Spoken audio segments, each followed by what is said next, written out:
Greetings, friends. Mr. Kerosene here with another album review. Today I'm going to be talking about Stone Temple Pilots' fourth album entitled Number 4. Now, normally I'd flash the album right before you on the screen here, but I've been listening to this album so much that I left it in the car.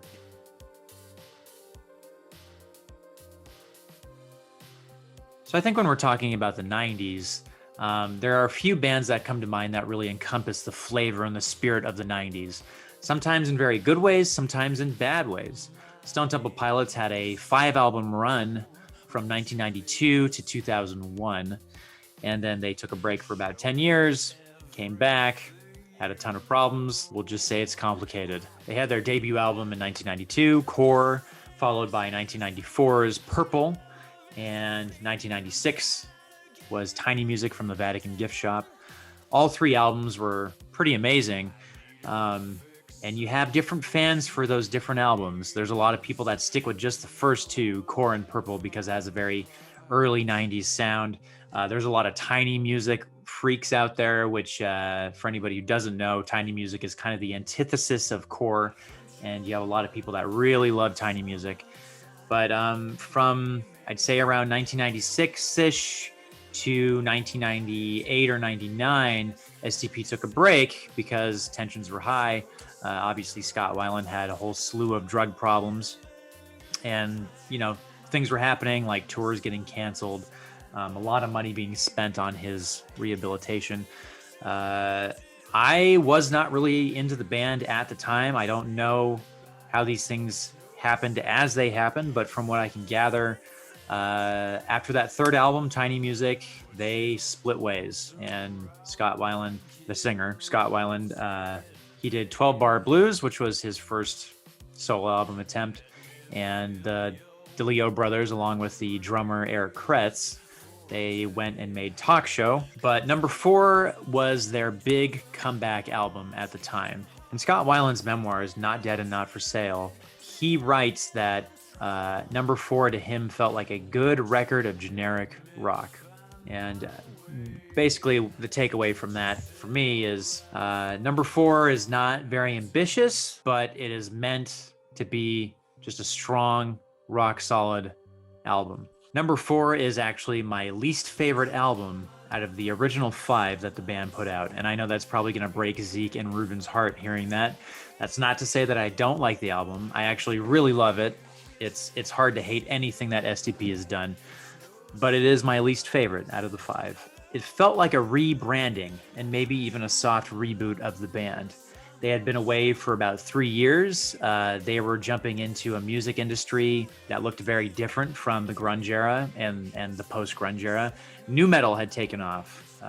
Darker music was the big thing. And I feel like Number 4 was the band going dark, which is not bad. It's actually a good move, and it worked for them. Some positive things that I will say about this album, just right off the bat, I think this is when Scott Weiland really came into his own as a frontman, as a singer. This, along with the follow-up album, Shangri-La-Di-Da, released in 2001, I would say are his best vocal performances of all time. And even just musically speaking with the DeLeos and Eric Kretz, I mean, you could tell that these folks, in their downtime, they did their homework, they developed as artists, and when they came back with these 2 albums, Number 4 and Shangri-La-Di-Da, that were so much more nuanced and developed, and just next level stuff. There was Sour Girl, which I think was the big hit. The music video featured Sarah Michelle Gellar, who was pretty prevalent at the time, and it had Scott Weiland showing the world his new look, which I think really kind of drove the message home that, hey, Stone Temple Pilots is back. We have our superstar. He's sober for the time being. So from everything I could tell, the Number 4 tour was huge. They were touring with Red Hot Chili Peppers at the time, which just came out with the album Californication. So both bands were making a huge comeback, and a new generation was getting into Stone Temple Pilots. So let's get into the tracks.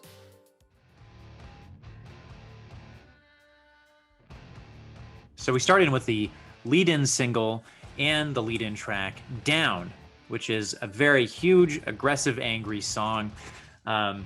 This has what I feel some very noticeable, right off the bat, kind of new metal sensibilities without being new metal. Hey, if you liked songs like Plush or Interstate Love Song, this is a different band. For me personally, Down is fine. I will say, though, the replay value when it comes to that stacked against their other songs, it gets a little bit lower on the spectrum for me when it comes to interest. But the other interesting thing about Down is it kind of demonstrates, at least to me, that this is a bit of a soft reboot for the band. It's almost like the band knew that Core was a huge deal, and there was a lot of Core fans, that being their 1992 album. So let's set the tone. Let's make an album that is a great rock album. So the second thing I would say about Down as a lead-in track, we need to give the world something different, but also something that those Core fans can really kind of attach themselves onto. And Down is a great song for that.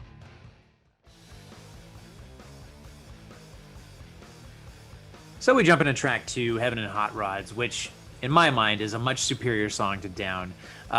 Believe it or not, and I didn't know this until I started seeing STP live and chatting to other fans, there is a whole community of people out there that feel that Heaven and Hot Rods should have been the lead-in single, and I actually kind of agree with that. Granted, it doesn't have quite the hook that Down has, but it's so much more STP and it's so much more familiar. And I think, you know, for people that are fans of songs like Sex Type Thing, Wicked Garden, some of these real big rocker songs, Heaven and Hot Rods is the one that I think people could have really just kind of clamped onto and been like, oh, this is the STP I know.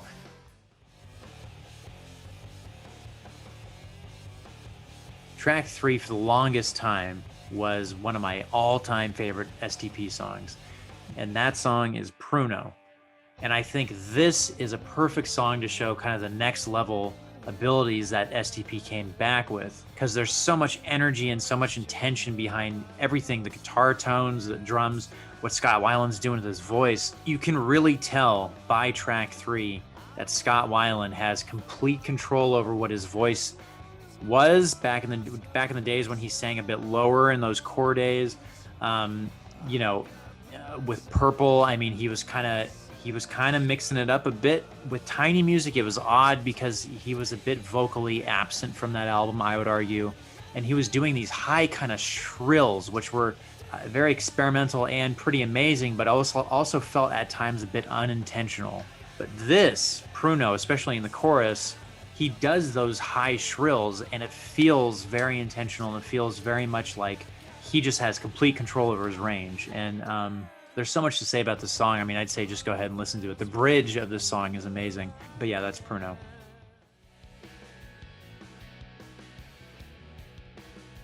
Track 4, Church on Tuesday.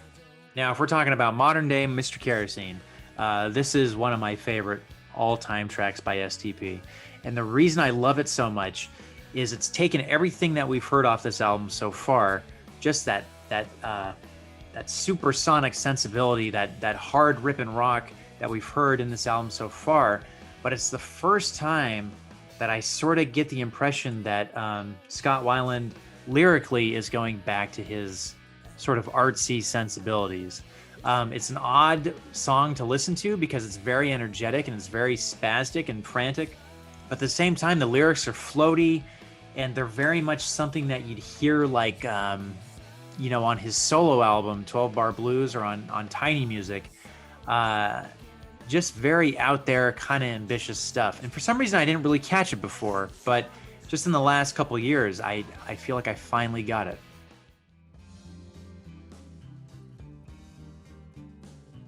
So we get to track 5, and that's Sour Girl. This is the big single off this album. Now, I will say a couple factoids about this.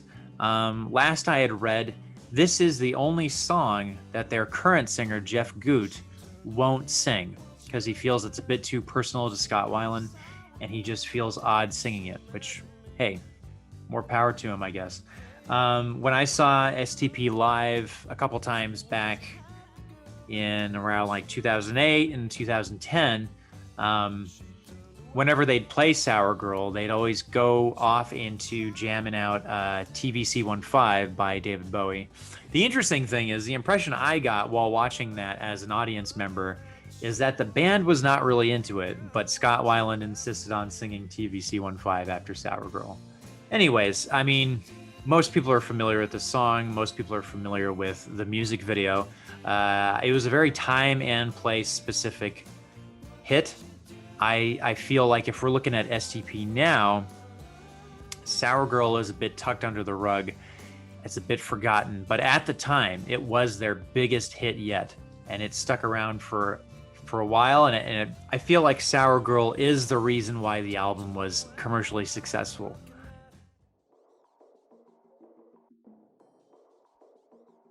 So we get into track 6, No Way Out. Not to sound dramatic, but this is probably why number 4 is my least favorite of the original 5 albums. And I'm really interested to see what Ruben and Zeke say about this. No Way Out, I think, is the first instance in this album where I sort of start to lose interest.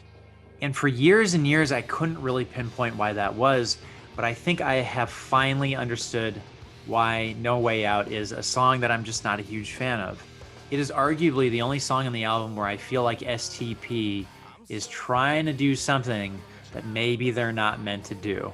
So the song starts off with these kind of intentionally copy-pasted sounding drums that sound like they're coming from some distant nightclub if you're walking downtown or something. And okay, interesting. This is taking an interesting turn. You get into the song full force. Scott Weiland's singing about some dark, deep stuff. Everything up to this point, these songs take these supersonic turns and twists, and there's these guitars that are constantly playing these different lead parts and guitar solos. Scott Weiland is doing all these really interesting things with his voice, but with No Way Out, it feels like it's trying to be real badass, but it doesn't really go anywhere. Anyways, I'll stop ranting, but No Way Out, I think, is the weakest song off this album, I think, and I'd like to know if you agree.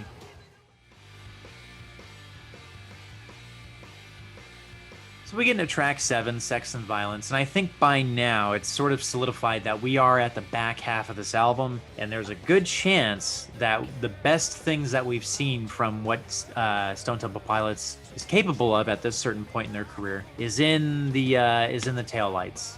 Obviously, Sex and Violence is not a bad song. I enjoy it. But a lot like No Way Out, I feel like they're trying to sound a bit badass, right? More badass than we've ever heard Stone Temple Pilots be. But that doesn't make the song interesting. And especially once you leave the year 1999 and you go into these different eras of music, there's just some things that don't hold up.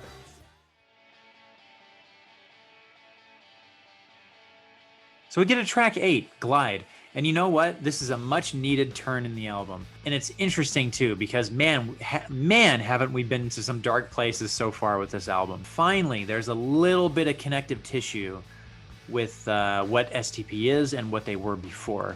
I feel like Glide is something that could easily fit kind of within the purple era of what STP has put out. I know that with Glide, and I know this for a fact because I actually heard a bootleg version of this, but it was originally intended to be a talk show song, and they even toured with it, and I believe the song was called Saturday, or at least it was about Saturday. But it's interesting to hear talk show's version of that song, and then to hear what Scott Weiland did with it. This kind of brings up an interesting point about STP. Musically speaking, they are very talented musicians, but everything that I've heard from STP outside of what Weiland has done with the songs, they lack a little bit of that nuance, a little bit of that edge. And I think one of his strengths as a musician, as a lyricist, as a singer, has always been very intentionally giving STP songs just a little bit of that edge. And between Glide and Saturday, Glide feels like, okay, these lyrics were meant for this song.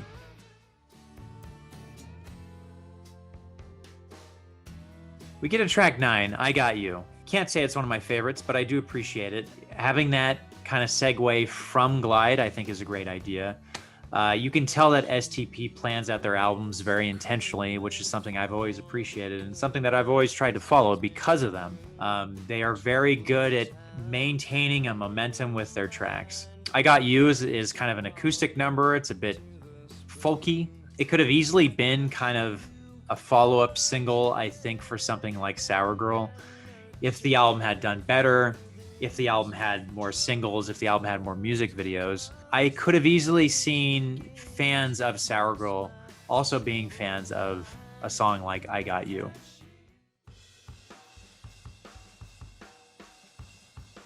Okay, track 10, MC5.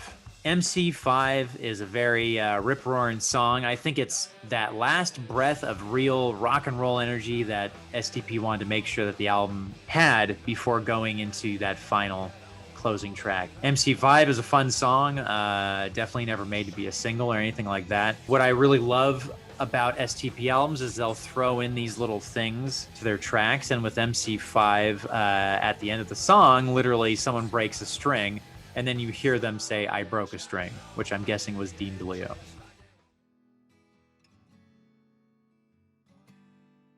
And we end the album with, I think, one of the most cherished STP tracks of all time. Not just for me, but I think for the whole world. This was a song that was unfortunately very buried and glossed over, but just beautiful and breathtaking. And that's track 11, Atlanta. Shortly after Scott Weiland's death in 2015, Dean, Robert, and Eric put together a video to commemorate him. And this was the track that they revisited in that video. And they would do things like take the instrumentals out so we just hear his voice. They'd pause the track and talk about some of the things that he did for it. This song was written about his ex-wife, as a lot of these songs were actually. Sour Girl also was written about his ex-wife. The heartbreak in this song is palpable. I had read somewhere that he had first come up with the vocal melody while they were doing the Tiny Music sessions, but then they finally were able to solidify this song and put it on as the last track for number 4. I think Atlanta is the reason to listen to number 4. That is the breakout song. And it's a tragedy that the world just kind of glossed over it.